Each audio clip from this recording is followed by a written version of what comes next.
Hi everyone and welcome to Arpita Sharma classes. My name is Apala and I am your educator for geography. आज की class में मैं आपका welcome करती हूँ विद अ न्यू टॉपिक जिसका नाम है ओशन करेंट्स एंड टाइड। तो आइए अंडरस्टैंड करते हैं ओशन करेंट्स होते क्या है। बट उससे पहले मैं बता दूँ आपको, ओशन करेंट्स हुआ, टाइड्स हुआ और हुआ आपका वेव्स। ठीक है, इन तीनों में एक सिमिलैरिटी होती है। वो सिमिलैरिटी क्या है वो मैं आपको बता देती हूँ। सिमिलैरिटी ये होती है कि जो आपका ओशन करेंट्स है, जो वेव्स टाइप है, ये बेसिकली मूवमेंट होता है। ठीक है, ये बेसिकली मूवमेंट होता है वाटर का। ठीक है, जो ओशंस के ऊपर अकर करता है। तो ओशंस के ऊपर हमारे पास तीन तरीके के मूवमेंट्स होते हैं। पहला होता है वेव्स, ठीक है। दूसरा होता है टाइड्स, पढ़ा होगा, स्प्रिंग टाइड, नीप टाइड्स। और तीसरा होता है ओशन करेंट्स, जिसको आज हम लोग अनकवर करने वाले हैं। ठीक है, सो आइए तो अपने टॉपिक को स्टार्ट करते हैं। ठीक है, तो जो ओशन करेंट्स होते हैं इनको अंडरस्टैंड करते हैं, क्योंकि आज हम लोग यही पढ़ने वाले हैं। ओशन करेंट बेसिकली क्या होते हैं, वाटर की स्ट्रीम्स होते हैं। मतलब पानी होता है जो कॉन्स्टेंटली लगातार फ्लो करता है ओशंस के सरफेस के ऊपर। एंड इसकी जो डायरेक्शन होती है ये डेफिनेट होती है। ठीक है, एंड ओशन करेंट्स की वजह से जो कोस्टल इलाके होते हैं ना, समुद्र तट वाले इलाके, वहाँ का जो क्लाइमेट है काफ़ी डिपेंड करता है और काफ़ी फ्लक्चुएट होता है because of this ocean currents. ठीक है, और आपको बता दूं मैं कि ये कॉन्टिन्यूस होते हैं। ठीक है, हाँ, कहीं कहीं क्लॉक वाइज होते हैं, कहीं कहीं एंटी क्लॉक वाइज होते हैं, कहीं पे जाके मर्ज हो जाते हैं। ठीक है, और कहीं कहीं ये टू पार्ट्स में डिवाइड हो जाते हैं। But on on on as a whole हम ये कह सकते हैं कि ये पानी के ऊपर होते हैं और ये कोस्टल क्षेत्र के क्लाइमेट को बहुत ज़्यादा इफेक्ट करते हैं। ठीक है, और हाँ, आपको बता दूं एक बात और कि जो हॉरिजॉन्टल मूवमेंट होता है सी वाटर का, जो कि प्रोड्यूस होता है बिकॉज ऑफ ग्रेविटी। ऑब्वियस सी बात है, जो आपकी ग्रेविटी है बहुत इंपॉर्टेंट रोल प्ले करती है। विंड और वाटर की डेंसिटी, ये भी क्या करता है, इंपॉर्टेंट रोल प्ले करता है ओशन करंट में और कोस्टल एरिया के क्लाइमेट को डिफाइन करने में। तो आइए स्टार्ट करते हैं। बट उससे पहले एक important announcement. You know what, an academy launches new batches for UPSC CSE 2021, 2022, 2023 starting from 25th of August. Yes, ठीक है। अच्छा, एंड यू नो व्हाट, जो न्यू बैचेस हैं दे आर स्टार्टिंग फ्रॉम आज की date, that is 25th of August। And we have mission EIR1। हमारे पास एक mission है जिसका नाम है EIR1, मतलब कि ऑल इंडिया वन रैंक। ठीक है, 360 degree coverage batches specially design for UPSC 2021 aspirant and 2022 aspirant, जिससे कि हम लोग कवर करेंगे entire current affairs and syllabus for UPSC exam. Okay, and you know what, for UPSC 2021 aspirant we have 45 days crash course। मतलब जो इस साल के एग्ज़ाम है उसके लिए जो एस्पिरेंट है उनके लिए हमारे पास 45 डेज का क्रैश कोर्स है। ठीक है, क्रैश कोर्स के बैचेस अवेलेबल हैं। And you know what is the price, the price is only 15,000। ठीक है, इसमें क्या होगा, इसमें होगा बैचेस, डाउट क्लियरिंग सेशंस होंगे, टेस्ट सीरीज होंगे, and you know what, apart from that we also have 1 year batch course and 2 year batch course. ठीक है, जो 1 year बैच कोर्स है वो 2022 के लिए है एंड जो 2 year बैच कोर्स है वो 2023 एस्पिरेंट्स के लिए है। ठीक है, अब you know what, you can get a 10% additional discount. आपको 10% एडिशनल डिस्काउंट मिल सकता है अगर आप लोग क्या कर रहे हैं, अर्पिता 10 कोड का यूज़ कर रहे हैं। The spelling is ARPITA। ठीक है, if you are using this code then you will get a discount of 10%। Fine, and once subscribed you can access the batches till you give your mains attempt of the year you have subscribed for. Get your subscription today, links are in the description box below the video. Thank you। आइए अब हम लोग अपने topic को start करते हैं। Now see, you know what, ocean currents जो होते हैं ना, वो अगर मैं सिंपल लैंग्वेज में बोलूँ, वो एक तरह की रिवर की, ओहो जस्ट अ सेकेंड, वो एक तरह का रिवर की तरह होते हैं जो ओशंस के अंदर फ्लो कर देते हैं। तो बहुत सिंपल लैंग्वेज में बता रही हूँ आपको, वो क्या होते हैं, ओशन करेंट्स जो होते हैं वो रिवर के, वो रिवर फ्लो की तरह होते हैं ओशंस के अंदर, ठीक है। अच्छा, और ओशन करेंट्स जो होते हैं ये दो टाइप के फोर्सेस से इन्फ्लुएंस होते हैं, ये इंपॉर्टेंट है। इस पे यूपीएससी में एग्जाम में क्वेश्चन पूछा हुआ है कि जो ओशन करेंट्स होते हैं वो किन फोर्सेस से इन्फ्लुएंस होते हैं। तो number one is your primary force and number two is your secondary force. अब जानते हैं कि जो प्राइमरी फोर्स है वो क्या करता है। प्राइमरी फोर्स वो होता है जो इनिशिएट करता है वाटर का मूवमेंट, ठीक है। कौन होता है प्राइमरी फोर्स, आपका प्राइमरी फोर्स वो होता है जो पानी के मूवमेंट को, वाटर के मूवमेंट को इनिशिएट करता है, उसको स्टार्ट करता है, ठीक है। एंड जो सेकेंडरी फोर्स होता है वो फोर्स होता है जो इन्फ्लुएंस करता है, प्रभावित करता है करंट टू फ्लो, मतलब कि जो करंट के फ्लो को प्रभावित करता है वो होता है सेकेंडरी फोर्स, ठीक है। तो इन दोनों का ये जो है इन दोनों की स्पेशलिटी ये भी हम लोग को जाननी है। नाम तो जानना है कि प्राइमरी फोर्स और सेकेंडरी फोर्स है, अपार्ट फ्रॉम दैट ये भी जानना है कि what is the purpose of primary force, that is to initiate the movement of water, and what is the purpose of secondary forces, to influence the current to flow, ठीक है।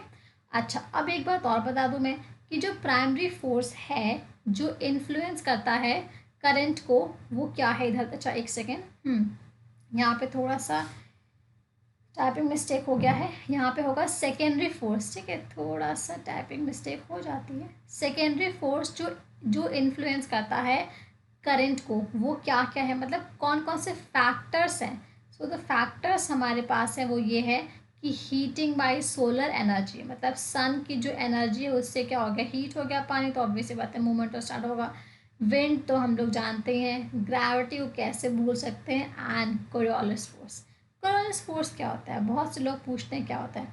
तो Coriolis force वो होता है जो due to earth के rotation की वजह से होता है। अर्थ के रोटेशन की वजह से जो फोर्स हमें मिलता है that is called Coriolis force, ठीक है। इसका जो है, इसका नॉर्दर्न हेमिस्फीयर और साउदर्न हेमिस्फीयर में डायरेक्शन कैसे होता है, क्या होता है, मुझे चैट बॉक्स में बताइए।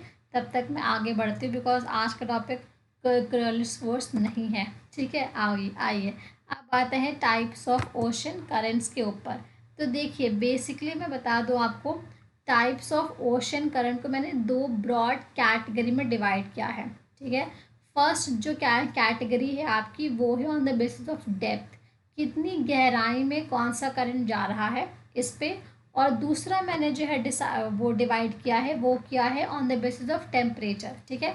तो दो बातें क्या सीखने को मिली, दो बातें हमें ये सीखने को मिली कि what we have done is that we have divided the ocean currents into two parts. First is your on the basis of depth, गहराई के पैरामीटर पे, and the other one is on the basis of temperature, ठीक है। अब पता है क्या, further depth के बेसिस पे हमने इसको और क्लासिफाई किया है टू पार्ट्स में। First is your surface current and the other one is your deep water currents. Feeling आ रही हो कि नाम से ही सरफेस करंट मतलब जो करंट है वो कहाँ रहती है, वो रहती है सरफेस के ऊपर, ऐसे जान लो, ठीक है। तो ये क्या होती है, इट कॉन्स्टिट्यूट, ये करीबन 10% जो होता है ओशंस का पानी उसको कॉन्स्टिट्यूट करती है। मतलब कि देखो रेशियो देखोगे ना, अगर ये 10% करती है तो डीप वाटर कितना करेगी, 90%, तो बहुत कम इसका परसेंटेज है, ठीक है। एंड ये जो आपके पानी होता है, ये जो वाटर होता है, ये जो ओशन होता है उसके 400 मीटर ऊपर तक का होगा। ऑब्वियसली बात है सरफेस के ऊपर ही मिलता है, ये गहराई में तो होता नहीं है। तो इसका जो अमाउंट होता है वो बहुत कम होता है, 10%। कितना होता है, 400 मीटर अप्रॉक्सीमेटली, ठीक है। अब डीप वाटर पे आते हैं, डीप वाटर करंट। ये करंट कहाँ पाया जाता है, ऑब्वियसली बात है ये करंट पाया जाता है गहराई में। ये तो ऊपर पाया जाएगा सतह पे, और ये करंट कहाँ पाया जाएगा, गहराई के अंदर। और ये जो करंट होता है ये 90% ऑफ ओशन वाटर को कॉन्स्टिट्यूट करता है, ठीक है। ओके, तो ये कम था, ये क्या है, ज़्यादा है। अब ये जो वाटर है ना, ये क्या करता है, ये ओशन बेसिन के अराउंड इर्द गिर्द घूमता है। क्यों घूमता है भाई ओशन बेसिन के अराउंड गिर्द गिर्द? Because of the variation in density and gravity. Density और ग्रेविटी के वेरिएशन की वजह से ये जो आपका करंट होता है डीप वाटर करंट, ये ओशन बेसिन के चारों ओर मूव करता है, ठीक है। और जो डीप वाटर होता है वो सिंक कर जाता है डीप ओशन बेसिन के अंदर at high latitudes. High latitudes का मतलब क्या होता है? देखो ये अर्थ है, ये 0 डिग्री इक्वेटर है, यहाँ से ऐसे जाएंगे तो भी इंक्रीज होगा, ऊपर जाएंगे तो भी इंक्रीज होगा। 23.5 degree north tropic of Cancer, 23.5 degree south Capricorn. तो जब लैटिट्यूड बढ़ेगा लाइक 50, 60, 80, 90, यहाँ पे भी और यहाँ पे भी, ये नॉर्दर्न हेमिस्फीयर में भी और सदर्न हेमिस्फीयर में भी, तो वहाँ पे जो डीप वाटर होगा वो सिंक करेगा डीप ओशन बेसिन के अंदर, बट एट हाई लैटिट्यूड, ठीक है, जहाँ पे टेम्परेचर्स क्या होते हैं, कोल्ड एनफ होते हैं। ऑब्वियसली बात आपको पता होगा कि सबसे ज़्यादा जो धूप होती है, जो सन की रेज होती है, वो इक्वेटर पे होती है। ऊपर आप जाओगे तो यहाँ पे ठंडी स्टार्ट हो जाती है हायर लैटिट्यूड्स के ऊपर। नॉर्थ पोल और साउथ पोल में तुम जानते हैं स्नोई कवर्ड एरिया है, ठीक है। तो बता रहे हैं जहाँ पे जो टेम्परेचर है वो इतना कोल्ड एनफ है कि वो क्या करता है, डेंसिटी को इंक्रीज कर देता है। खैर आप लोग को ये पॉइंट समझ में आया कि जो सरफेस करंट है वो 10% है, 400 मीटर तक की होता है। डीप वाटर है वो 90% का परसेंटेज लेता है। और जो आपका ये वाटर होता है ये ओशन बेसिन के आसपास जो है वो मूव करता है because of density and gravity. और जो डीप वाटर होता है वो डीप ओशन बेसिन के अंदर सिंक हो जाता है हाई लैटिट्यूड्स पे। क्यों?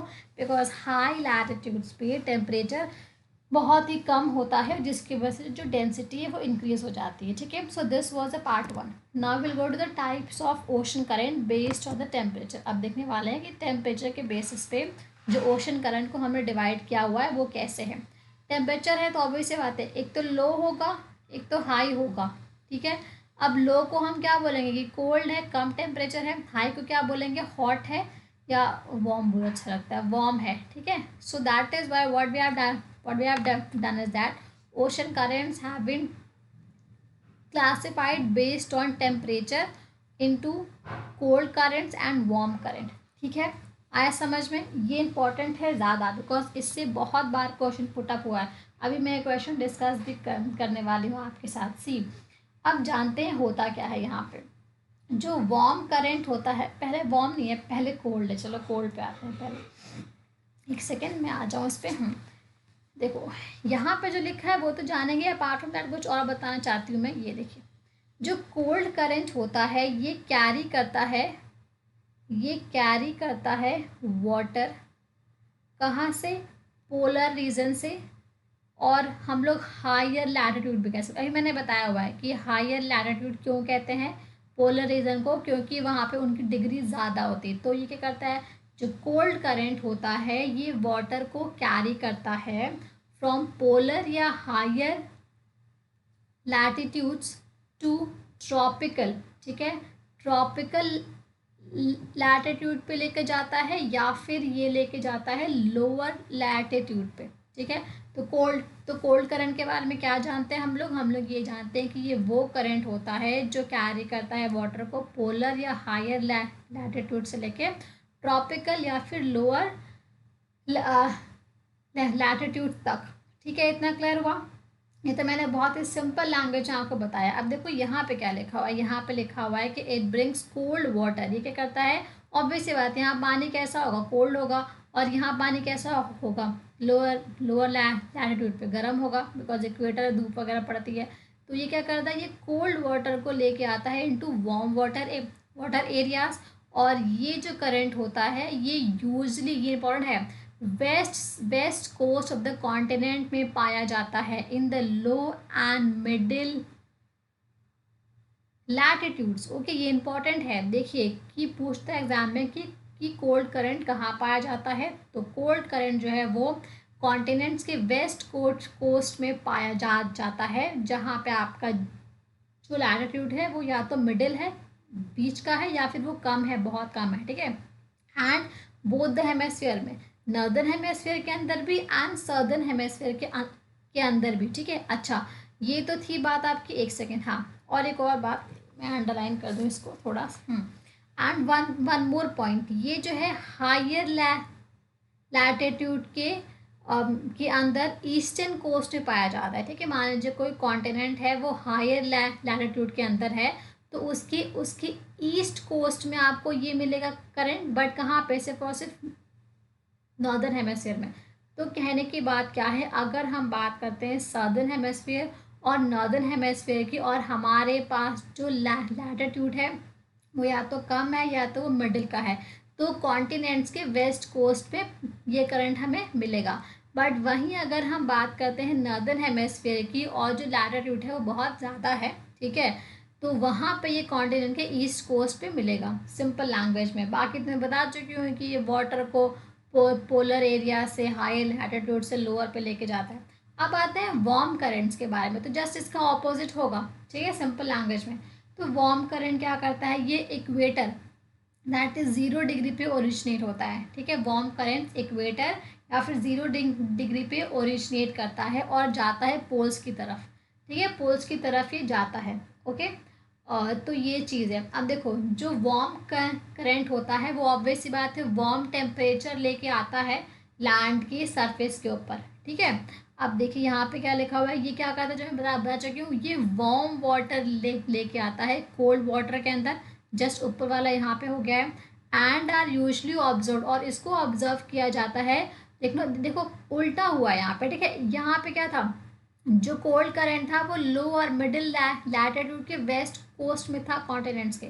जो वार्म करंट है वो लो और मिडिल जो आपकी लैटिट्यूड्स हैं दोनों हेमेस्फीयर के अंदर, उसके ईस्टर्न कोस्ट पे जस्ट उल्टा हो गया है। ठीक है, और नॉर्दर्न हेमेस्फीयर के अंदर ये वेस्टर्न कोस्ट पे पाया जाता है हाई लैटिट्यूड्स के ऊपर। तो आपने देखा, अगर हम लोग कोल्ड कोल्ड करंट को ही अंडरस्टैंड कर लेते हैं तो वार्म करंट अपने आप से हम लोग बना देंगे। ठीक है, अभी मैं आपको दिखाऊंगी भी कि कोल्ड और वार्म करंट कहाँ पे हैं, बट उससे पहले एक बात बता दूँ। यू नो व्हाट, ये जो आपका कोल्ड करंट है ये तो आप देख ही रहे हो कहाँ की बात कर रहा है, और वार्म करंट कहाँ की बात कर रहा है। बट कुछ ऐसे एरियाज होते हैं, कोशिश करती हूँ यहाँ पे दिखाने की, जहाँ पे वार्म एंड कोल्ड करंट क्या हो जाता है, मिल जाता है। ऑब्वियस सी बात है, कुछ ऐसे इलाके होते हैं जहाँ पे वार्म एंड कोल्ड करंट क्या हो जाता है, वार्म एंड कोल्ड करंट क्या करता है, मीट करता है। तो क्या होगा वहाँ पे, ये क्वेश्चन पूछा हुआ है यूपीएससी में कि अगर मान लीजिए कोल्ड और वार्म करंट जो है मीट कर रहे हैं, वहाँ क्या होगा। तो जहाँ पे कोल्ड और वार्म करंट मीट करते हैं वो इलाका प्रोवाइड करता है बेस्ट फिशिंग ग्राउंड। मतलब वहाँ पे फिश आपको बहुत ज़्यादा मिलेगी, बिकॉज हम वहाँ पे ना प्लैंकटन्स ग्रो हो जाते हैं। प्लैंकटन्स जो होते हैं वो ग्रो होते हैं, उसको फिश खाती है। सो you know what, you have to understand this कि the areas where the warm and cold currents meet, that area provide the best fishing ground of the world। वहाँ पे बेस्ट फिशिंग ग्राउंड हमें मिलता है world का। ठीक है, क्यों, वहाँ पे प्लैंकटन्स ग्रो ग्रो हो जाते हैं, उसको फिश खाती है इसकी वजह से। ठीक है, और पता है क्या, जो आपका जापान है, देखो यहाँ पे मैं कोशिश करती हूँ बनाने, इधर है, ये रहा मेरा पेन, ये रहा, देखो इस साइड देखो, ये इंडिया दिख रहा हो, ये इंडिया देखा, इधर जापान है। ठीक है, तो यहाँ पे क्या है ना, जो सी है जापान के अराउंड, और जो ईस्टर्न कोस्ट है नॉर्थ अमेरिका का, ये हो गया नॉर्थ अमेरिका का ईस्टर्न कोस्ट, ये मुझे रेड से नहीं करना था, ये हो गया ईस्टर्न कोस्ट, और यहाँ हो गया जापान। ठीक है, तो ये जो आपके इलाके हैं, ये वो इलाके हैं जहाँ पे कोल्ड एंड वार्म करंट मिलता है, और जो कि बेस्ट फिशिंग ग्राउंड होता है। ठीक है, और पता है क्या, एक चीज़ और है, ये तो इसका पॉजिटिव पॉइंट है। अब नेगेटिव पॉइंट क्या है, ये भी हम लोग जान लेते हैं। जहाँ पे कोल्ड और वार्म करंट मिलते हैं वहाँ पे फिशिंग ग्राउंड होता है, बहुत अच्छा, बहुत अच्छी बात है। बट इसका साइड इफ़ेक्ट ये है कि जहाँ पे वार्म एंड कोल्ड करंट मिलते हैं वहाँ पे फॉगी फॉगी वेदर भी एक्सपीरियंस किया जाता है। अब फॉगी वेदर से क्या होता है, फॉगी वेदर एक्सपीरियंस किया जाता है जिसकी वजह से नेविगेशन में बड़ी डिफ़िकल्टी होती है। तो इसका एडवांटेज भी है, इसका एडवांटेज भी और डिसएडवांटेज भी। ठीक है, तो ये इंपॉर्टेंट पॉइंट है, यूपीएससी ने पूछा हुआ है। क्या पूछा था कि what happens when cold and warm current meets. So when cold and warm current meets, then we have got the best fishing ground of the world, which is present in the seas near Japan and on the eastern coast of North America.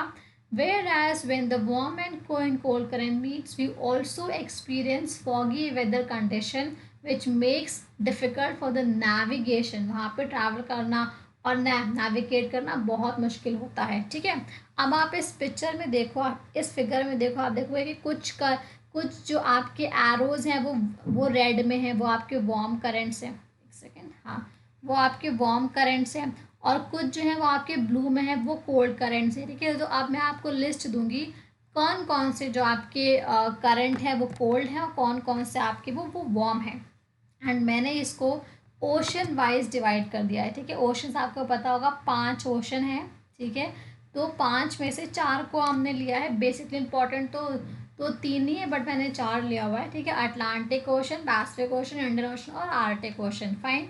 और इन चारों ocean में कौन कौन warm currents है, कौन कौन cold currents है, इनको स्टडी करते हैं। बस आपको ना इनका नाम लर्न करना है। एग्जाम में ये पूछता है कि बताइए which among them is cold current, which among them is warm current, that's it, ठीक है। देखो, अटलांटिक ओशन के अंदर कौन है वार्म करंट आपका, गल्फ स्ट्रीम है, नॉर्थ अटलांटिक करंट है, अंगोला करंट है, एंटिलीज करंट है, कैरेबियन करंट इंपॉर्टेंट है, ठीक है, Florida current, north equatorial current है एंड साउथ इक्वेटोरियल करंट। ये आपके वार्म करंट है अटलांटिक ओशन के अंदर। देखो पिक्चर में आपको दिखेगा अटलांटिक ओशन के अंदर ये है आपके, ठीक है। इधर देखो, ये रहा, मैं ये देखिए, देखो ये गल्फ स्ट्रीम है ना, ये आपका वार्म करंट है, ओके। अब आते हैं कोल्ड करंट्स के ऊपर। तो कोल्ड करंट्स कौन कौन कौन है अटलांटिक ओशन में, south Atlantic current, Falkland current, Cape Horn current, Brazil current, Benguela current, Canaries current 2 बार लिखा है मैंने। देखो यहाँ पे दिख रहा होगा आपको, ये वाला देखो, ये कैनरीज करंट है, ये गल्फ स्ट्रीम है, ये तो वार्म है, ये कोल्ड है, ठीक है। तो ये आपका हो गया अटलांटिक ओशन के अंदर। ये ब्राज़ील है, ये एक्चुअली ये आपका नॉर्दर्न अटलांटिक ओशन, ये सदर्न अटलांटिक ओशन, ये ब्राज़ील, पेनिनसुला जो मैं बता रहे थे वो यहाँ पे सब बना हुआ है, ओके। अब आते हैं इंडियन ओशन, हमारा प्यारा ओशन, ठीक है। तो यहाँ पे वार्म करंट्स कौन है, इस ये नाम ध्यान रखना, मोज़ेम्बिक्यू, ये इंपॉर्टेंट है, अफ्रीकन नेशन है, ठीक है। वो करंट कैसा है, ये वार्म करंट है।